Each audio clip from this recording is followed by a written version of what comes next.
Sama-sama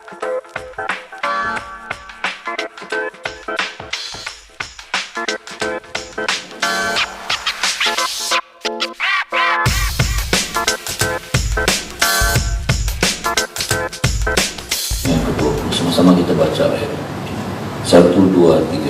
Siapa yang mempersembahkan korban kepada Allah kecuali kepada Tuhan sendiri, haruslah ia. Saudara, kalau saudara melihat pada ayat yang ke-18 sampai ayat yang ke-20, ada peraturan tentang dosa yang keji, ya. Dan peraturan dosa yang keji ini, saudaraku, kalau saudara melihat 18, 19, 20, ini ada 3, ya. Seorang ahli sihir, ya saudara, yang tidur dengan seekor binatang, bukan tidur boboan samaan, tetapi melakukan seks dengan binatang, saudara. Dan yang ketiga adalah siapa yang mempersembahkan korban kepada Allah lain kecuali kepada Tuhan. Dan 3 hal ini, saudaraku, hukuman atau dosa yang keji yang Alkitab katakan, yang Taurat kategorikan ini hukumannya adalah hukuman mati, ya. Kalau yang lain, kalau saudara melihat, hukumannya adalah tempuh ganti rugi, saudara. Tapi kalau ayat 18 sampai ayat yang ke-20 itu hukumannya adalah nyawa, ya saudara. Hukumannya adalah hukuman mati. Dan kita mau melihat pada ayat yang ke-20 ini, siapa yang mempersembahkan korban kepada Allah kecuali kepada Tuhan sendiri, ya, haruslah ia ditumpas. Saudara, saya berpikir apa ya kira-kira buat kehidupan kita, dan kita akan bilang begini, kita udah gak mempersembahkan tuh yang begituan sama dewa, sama Allah lain, ya saudara. Kita gak ada, saudara. Tetapi Roh Kudus mengingatkan kepada saya seringkali, saudara, itu seperti yang dikatakan oleh Alkitab juga, bagaimana ada seorang imam, ya saudara.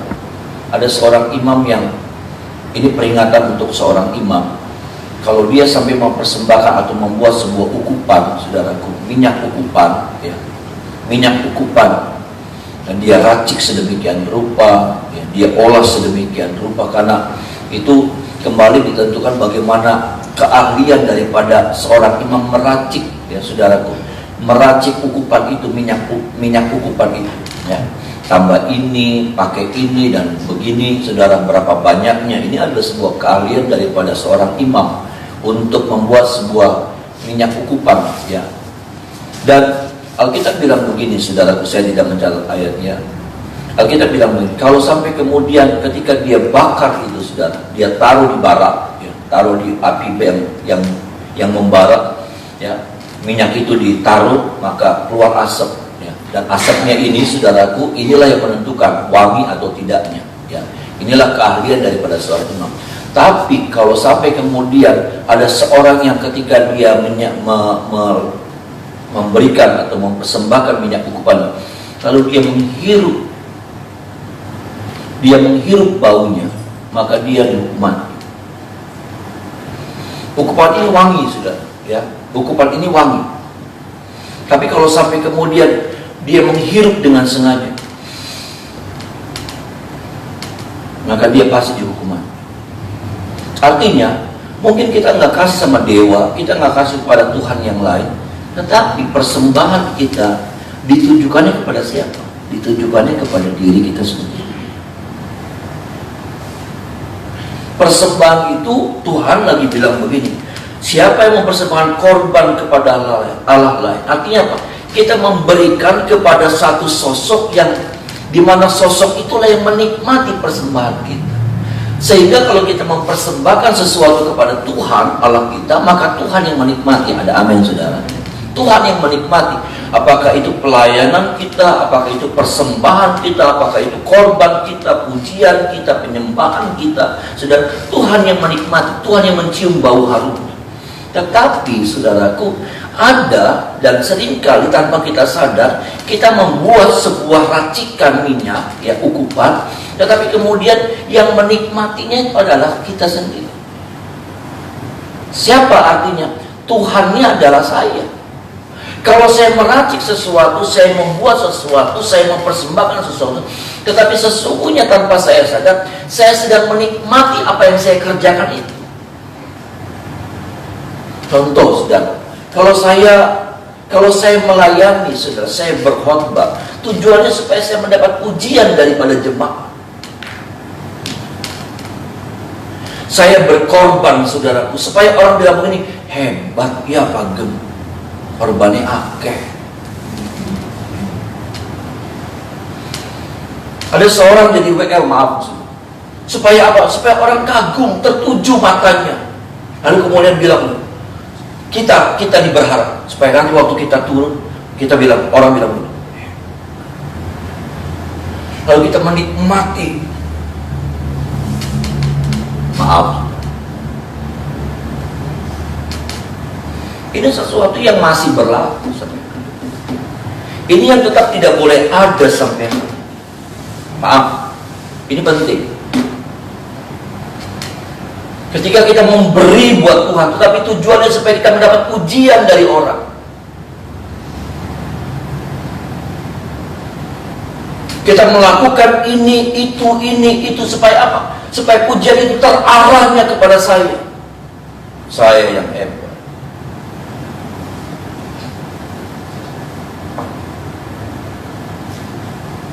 Siapa yang mempersembahkan korban kepada Allah kecuali kepada Tuhan sendiri, haruslah ia ditumbas. Persembahan kita cuma satu tertujunya, kepada Tuhan Allah yang hidup. Ada amin, saudara. Nggak boleh kita tujukan kepada yang lain. Saya nggak boleh, saya melayani, saya bergerak ini dan itu, saya masuk di organisasi, di sinode, supaya apa? Supaya saya yang terkenal, supaya saya yang dipandang, supaya saya yang mendapat kehormatan. Ini nih saudara, maaf, ini nih jaraknya tipis sekali.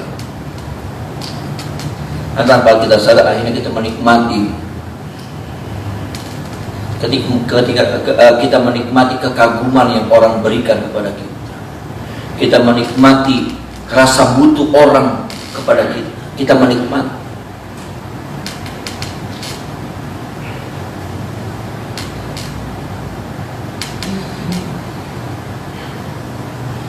Saya senang, saudara, kalau ada saya dengar doa pagi, kalau nggak ada saya, sebetulnya daging nih, saudara. Kalau doa pagi, ya, aduh bagaimana langka.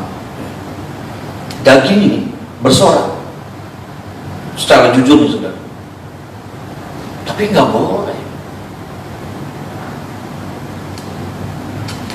Nggak boleh pujian itu terarah kepada seseorang.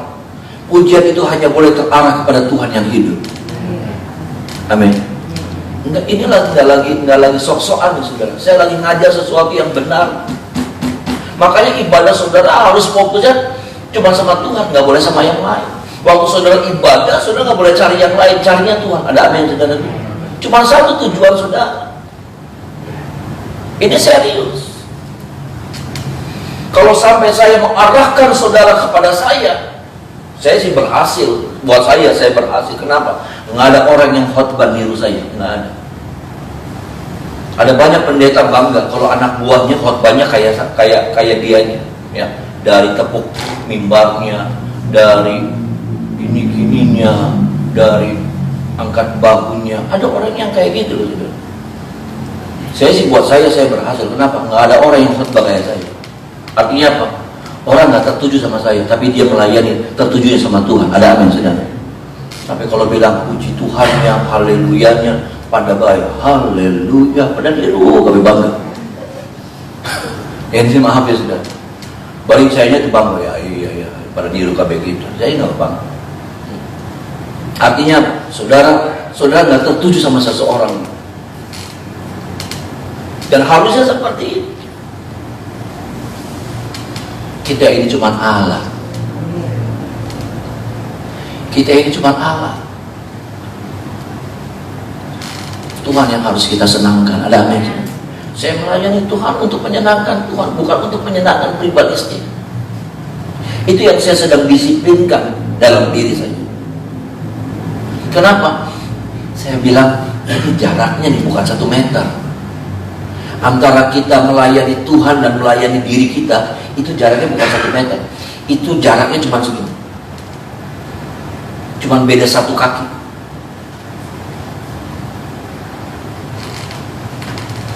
Kita berbuat sesuatu untuk Tuhan dan untuk kita, itu bedanya cuma satu kaki. Cuma satu kaki ini, selebar kaki. Waktu kita geser sedikit, saudara, kita sudah buka peluang untuk apa? Pelayanan kita, apa yang kita buat itu untuk kita. Saya cuma berdoa kalau setiap kali saya melayani, saya cuma berdoa bagi Tuhan, biarlah saya kalau waktu saya melayani, Tuhan yang diuntungkan, bukan saya yang diuntungkan. Tuhan yang terpuaskan, bukan saya. Nggak ada urusan sama saya yang terpuaskan, tapi urusannya adalah Tuhan yang harus dipuaskan lewat pelayanan saya. Karena sekali lagi saudara, saya tidak lagi menyinggung saudara, karena ini nih saudara, ini nih sesuatu yang sangat gampang buat saya sendiri. Kalau saya tidak hati-hati, itu dia cuman bedanya cuman satu selebar telapak kaki. Waktu saya geser sedikit, saya sudah ada dalam satu area yang lain, dalam satu motivasi yang lain.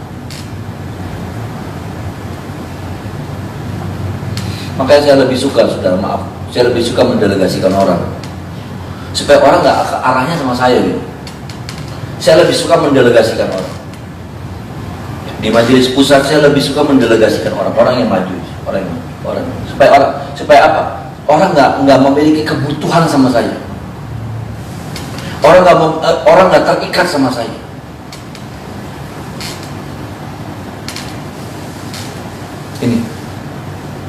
Ini yang harus kita jaga.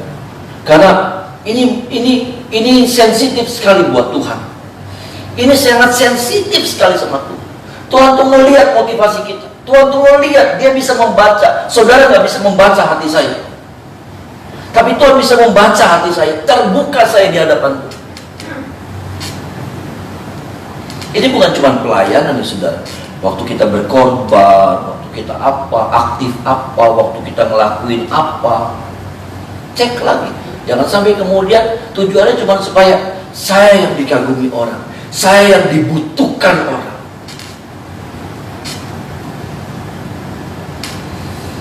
Ini bukan bicara tentang apa? Ini bukan bicara tentang bawaan, bukan. Ini bicara tentang firman. Ya. Saudara mungkin bilang begini, ya bawaannya Pak Ageng itu beda sama bawaannya orang lain. Bukan. Ini saya yakin ini bicara tentang firman, kebenaran firman. Ini bukan bicara tentang karakter, tapi ini bicara tentang firman yang menjadi sebuah rel buat saya dan saudara. Kita keluar dari rel itu, maka kita sudah nggak berkenan sama Tuhan. Kita sudah mencuri kemuliaan yang sesungguhnya hanya Tuhan yang boleh menerimanya.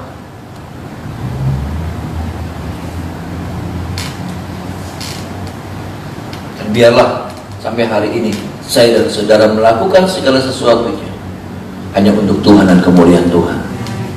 Amin saudara. Hanya untuk Tuhan yang disenangkan, Tuhan yang dibesarkan. Dan saya mau bilang begini, ada saudara, ada bagiannya.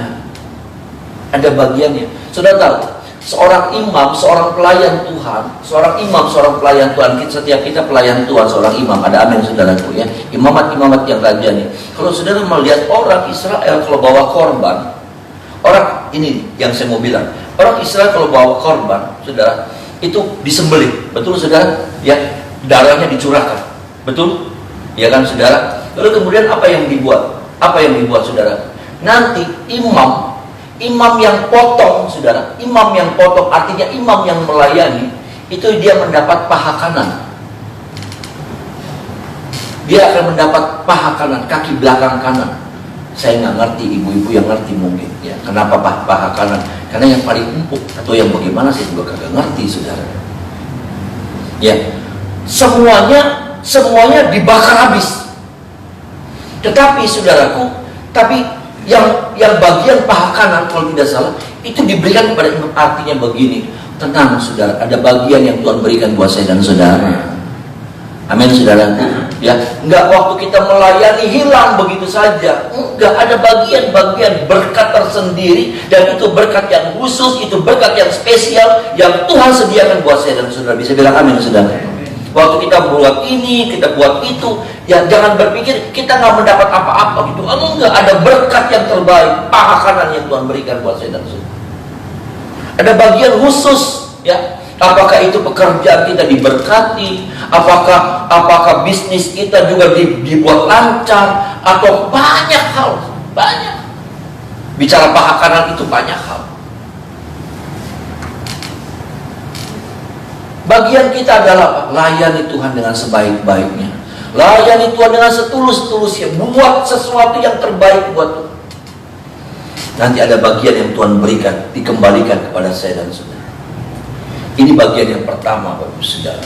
Bagian yang kedua, kalau saudara melihat, saya tidak pakai ayat, Bapak Ibu, tapi kalau saudara melihat dalam pasal 22, seluruh pasal 22 ini saudara berbicara tentang dari 21 tentunya dan seterusnya, ya, pasal-pasal selanjutnya kita melihat tentang apa, saudara?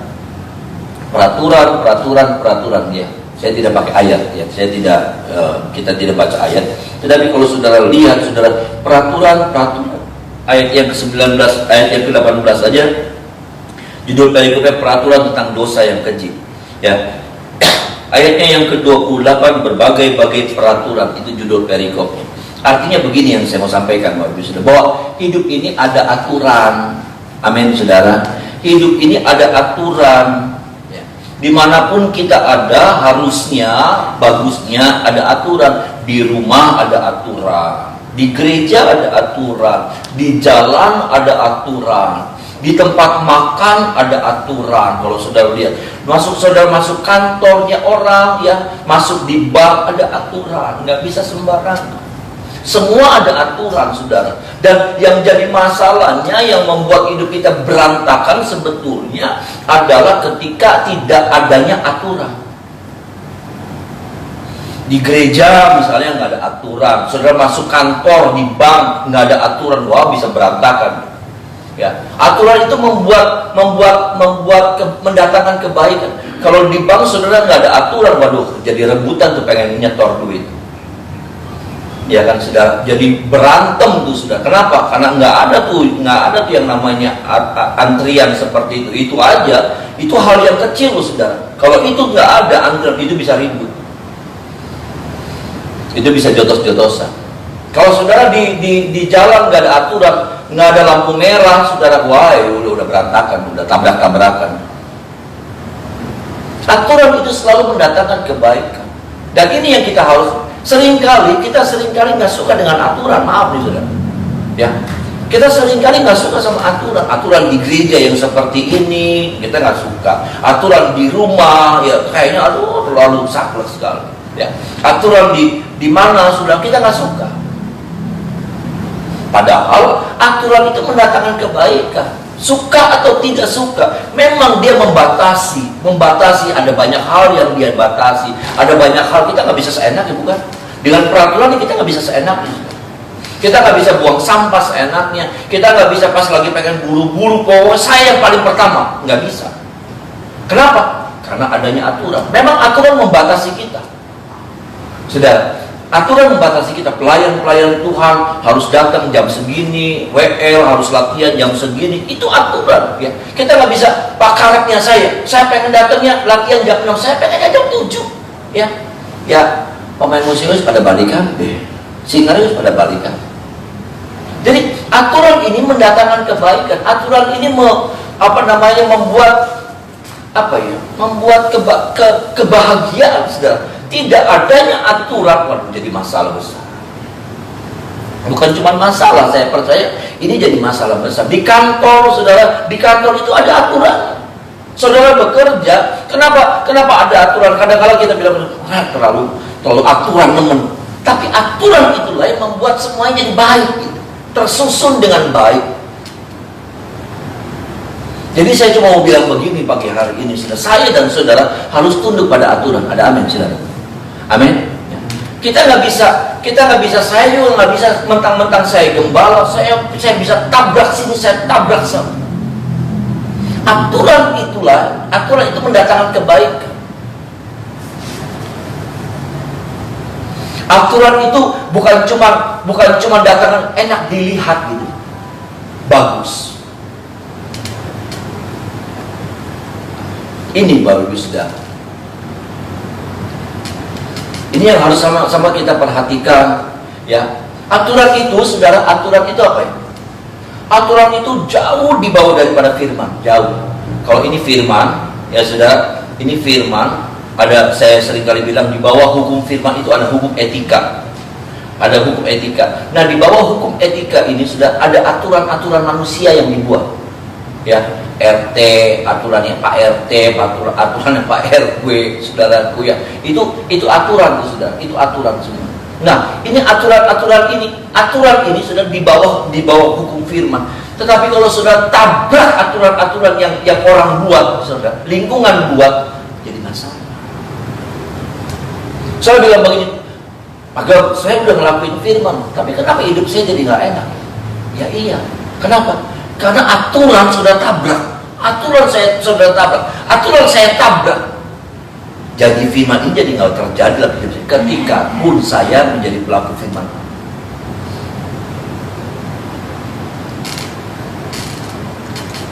Ada aturan waktu kita ambil kredit, ya saudara, ada aturan. Jadi nggak bisa juga seenaknya gitu, ya. Nggak bisa seenaknya kan. Orang mesti ngerti saya lagi nggak punya duit, ya keder ya saudara. Kalau KB punya prinsipnya kayak gitu ya keder. Saya ambil kredit bulan ini, kamu mesti ngerti saya tuh lagi nggak punya duit, ya keder. Ya, jadi berantakan kami. Kalau dari semua nasabah 50%-nya bilang bulan kian mesti ngerti bang, kita lagi belum langkah duit, ya bangkrut. Bangkrut, Indonesia bangkrut. Jadi itulah saudara. Ya. Memang ini sepertinya nggak rohani, saudara. Memang ini sepertinya nggak rohani, karena ini bicara tentang aturan sehari-hari. Aturan itu kadang-kala naruh sepatu kayak apa, ya kan saudara. Kalau habis makan gelas piring taruh di mana, itu aturan. Tapi kalau sudah nggak taatin, ya saudara, aturan yang sudah disepakati sudah nggak taatin, maka jadi berantakan, jadi ribut. Tiap hari ada ributnya. Gara-gara apa? Gara-gara piring. Terus mana beli taruh di dapur, jadi ribut.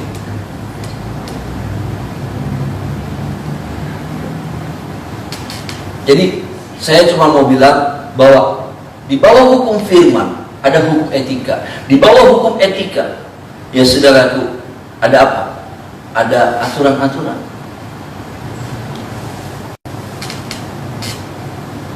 Yang saudara dan saya nggak bisa langgar. Saya dan saudara langgar, ketidakbaikan yang kita akan dapatkan. Saudara dan saya langgar, ya bukan damai sejahtera yang kita akan terima, tetapi keburukan yang kita akan terima. Terus sebabnya saya pesan, ya karena gini sudah, di rumah kita ada aturan. Ya, kita keluar dari rumah, kita keluar dari rumah, itu sudah ada aturan, di jalan ada aturan. Waktu kita mau parkir, ada aturan kita parkir seperti apa. Iya kan saudara. Waktu kita kemana lagi ke toko ada aturan. Kita ke mall ada aturan. Waktu kita di gereja juga ada aturan.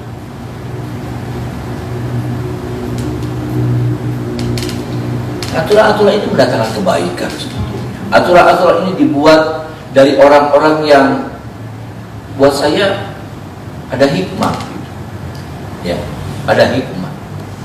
Kenapa kemudian ada aturan antrian supaya orang nggak berbondong-bondong di satu titik dan jadi rebutan. Itulah hikmat yang membuat seseorang membuat aturan supaya nggak jadi berantakan. Dan saya harus katakan bahwa kita sebagai anak Tuhan harus tahu, harus patuh juga sama aturan-aturan yang berlaku di sekitar kita. Ya, kita juga harus tunduk sama aturan-aturan yang berlaku. Ya, saudaraku, kita juga harus mematuhi aturan-aturan yang berlaku seperti itu. Supaya apa? Supaya yang pertama hidup kita jadi baik gitu. Yang kedua, hidup kita juga jadi kesaksian bagi banyak orang. Karena kalau kita jadi anak Tuhan tetapi kita langsung suka melanggar aturan-aturan, saudaraku, ya, suka melanggar aturan-aturan, maka jadi nggak bagus. Ya, jadi nggak bagus. Saya cuma contoh kecil nih saudara, ya. Saya berapa kali datang di kondangan, antri. Nanti kalau sudah antri itu, nanti tahu-tahu sudah ada rombongan lain nyalip, ya, cep, nyalipnya bukan di belakang, nyalipnya di depan. Ya kan piringnya ini ngarep, bening buri, piring sendok bari panganannya kan ngarep. Jadi nyalipnya cet. Ya saya sih nggak ngelihat jemaat sih, Karena kalau saya ngelihat jemaat paling kecil, baik dah. Waras, ya. Saya akan tanya, waras? Maksud saya itu bukan waras sehat, waras blegan. Enggak sih, saya nggak ngeliat, betul saya nggak ngeliat jemaat, tapi maksud saya itu, ya itu tuh saudara. Ya, sekarang sih kita udah nggak ada kondangan ya saudara. Ya, cuma nanti kalau sudah ada kondangan lagi tuh saudara, ya kita harus tahu tuh aturan. Ya, makanya saya suka sungkan saudara. Kan jadi nggak lucu juga kalau sampai jadi ribut gara-gara disalipi itu. Saya rada keki seperti salip mana beli jalan-jalan.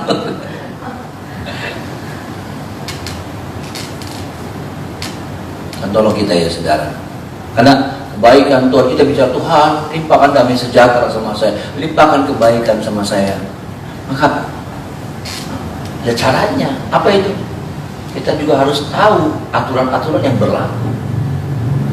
Nah, ketika kita masuk, mematuhi, tunduk sama aturan-aturan itu, maka kita sedang ada di rel yang benar.